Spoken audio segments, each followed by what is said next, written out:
Alright, I'm talking about Moses. Most people think of him as just like among God's servants who came and lifted a staff and helped some people cross the waters so they could get free from Egypt. But really, it really has a lot less to do with God and more to do with things happening. What happened is Moses was uh, treated like royalty because he was found, and this queen or something treated him like a prince and raised him as her own and gave him a wig to wear so he didn't look like a Jew and all this stuff.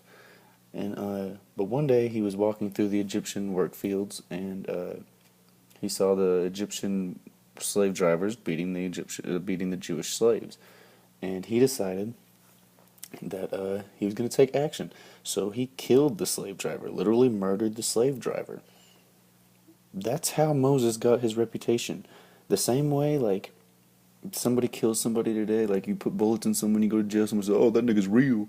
Like, that was Moses. Moses killed somebody, and he became real. Like, everybody was like, he's down, he's real, he's about it. Like, he'll kill for it. Like, that's what they realized. And so, he they took it, they realized they were, and also helped them realize that they were equal to slave drivers. One Jew could kill one slave driver, and there were many more of them than there were of the slave drivers. So they from that they started listening to him and following him, and uh, he was smart. He blamed everything on God, saying God told me this and God had me do this. But I'm pretty sure he was just a genius, and he had all this stuff going on in his head, and he just considered his own thoughts God's messages. And so he he freed them, whatever, did all the miracles because they were doing magic, and apparently the Egyptians could do the same thing Moses could do. It's just Moses had God on his side, so he could do it better. And then oh, Moses got them out into the desert, and they wandered around. Okay, this desert is not 40 years long. It doesn't take 40 years to walk through it, but they took 40 years to walk through it because Moses was taking them and they were fighting every desert tribe that they could find. They took over the desert before they went to Canaan. They killed everyone. They trained like a motherfucker. They got bulked up as an army before they went to Canaan. For 40 years they did this, all right?